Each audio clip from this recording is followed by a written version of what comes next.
Good morning, dear student. Standard 5th. Okay. So today we are going to learn lesson number 4, new lesson of English 2. Okay, let's start the lesson.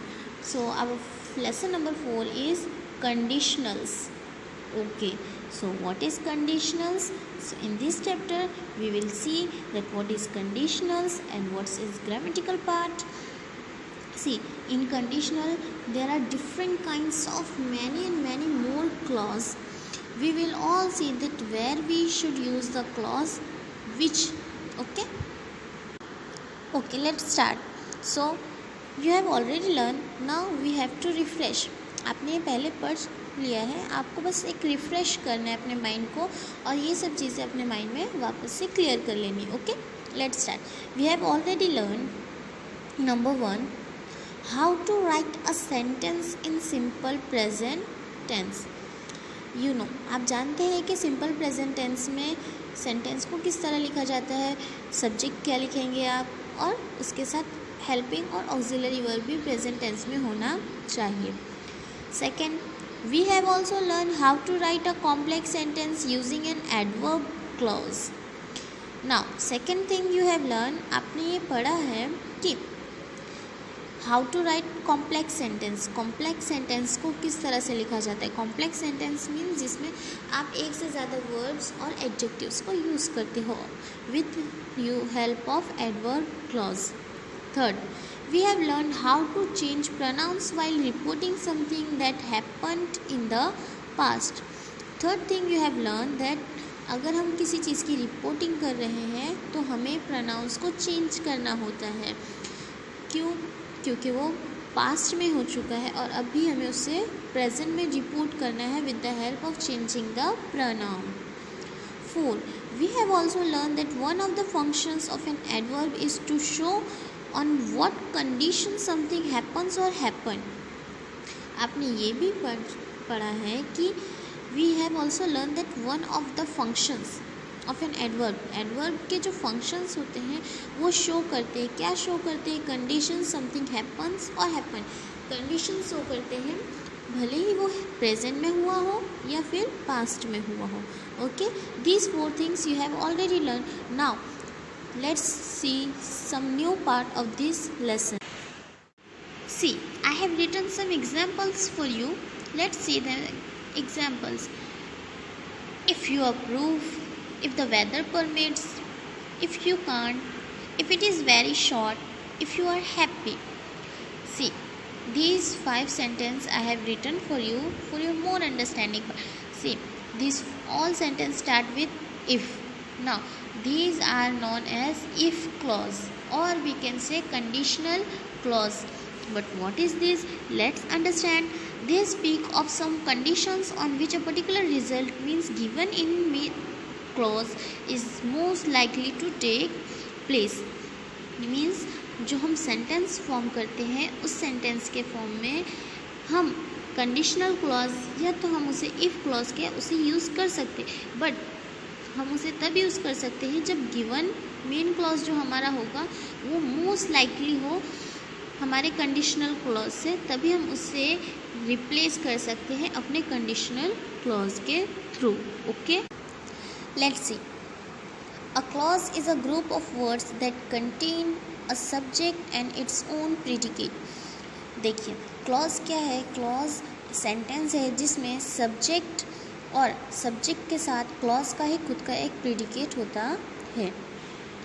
Okay, for example yesterday when Sarita invited Lata.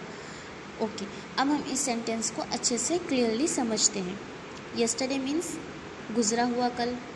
when Sarita invited Lata, here Sarita became the subject जो काम करते हैं जिसे हम हिंदी में कर्ता कहते हैं. now further invited Lata, so invited Lata becomes the predicate. what is predicate?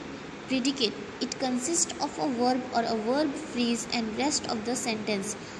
Predicate होता है जिसमें वर्ब भी हो सकते हैं. फॉर एग्जांपल देखिए, ये प्रीडिकेट में यहाँ पे इन्वाइट करना एक वर्ब है और रेस्ट ऑफ द सेंटेंस का बाकी जो पार्ट होता है उसे भी हम प्रीडिकेट कहते हैं। सब्जेक्ट के बाद का जो भी पार्ट होता है उसे हम प्रीडिकेट कहते हैं। ओके, सो ये होता है clause. Okay, see A clause can be a complete sentence or a part of a sentence. Most important thing, जो हम clause कहते हैं वो clause एक complete sentence form कर सकता है। हमारा clause एक complete sentence भी हो सकता है या फिर वो sentence का एक part हो सकता है। A sentence can have one clause or more than one clause. एक सेंटेंस में एक क्लॉज से एक क्लॉज या एक से ज़्यादा क्लॉज भी यूज़ हो सकते हैं। Let's understand by an example. The sun rises in the east means सूरज ईस्ट से निकलता है। अब यहाँ पे आप ध्यान दीजिए, द सन है हमारा सब्जेक्ट बिकॉज वो ही काम कर रहा है। अभी हम सन के बारे में बात कर रहे हैं। The sun becomes the subject, वो हमारा सब्जेक्ट। ना, सब्जेक्ट के अलावा हमारा इस सेंटेंस में जितना भी पार्ट है वो हमारा प्रीडिकेट कहलाएगा। ये मैंने आपको पहले बताया कि सेंटेंस का rest of the part become the predicate. Now predicate में राइज करना, निकलना, सूरज का उगना, ये एक वर्ब है। Okay, here focus. क्लॉज, इसमें हमने जो क्लॉज यूज़ किया है फर्स्ट है, ये हमारा पूरा क्लॉज है, the sun rises in the east. Clause के दो पार्ट है, एक है सब्जेक्ट और एक है predicate.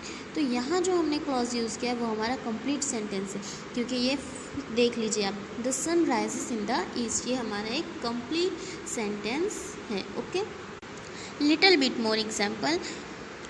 In the backyard the dog ran behind the cat. Okay, let's understand. In the backyard, घर के पीछे जो हमारा बैकग्राउंड होता है ना, पीछे ग्राउंड होता है या गार्डन होता है, वो बैकयार्ड में घर के पीछे के side. The dog ran behind the cat.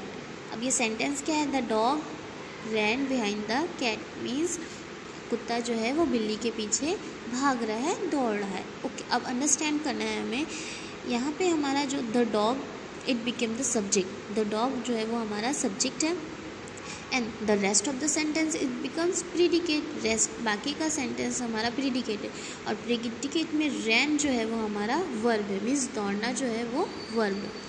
अब यहाँ पे आप ध्यान दीजिए, clause a part of the sentence. हमारा क्लॉज कितना है? ये the dog till the cat, ये the dog ran behind the cat, ये इतना हमारा क्लॉज है। अब आप यहाँ ध्यान दीजिए, क्या हमारा क्लॉज कंप्लीट सेंटेंस है? नहीं, हमारा क्लॉज कंप्लीट सेंटेंस नहीं है, because in the backyard is also there ना। So here our clause is a part of the sentence. हमारा ये जो क्लॉज है ये सेंटेंस का एक पार्ट है। Okay, I hope you understand. Now in next video we will see more.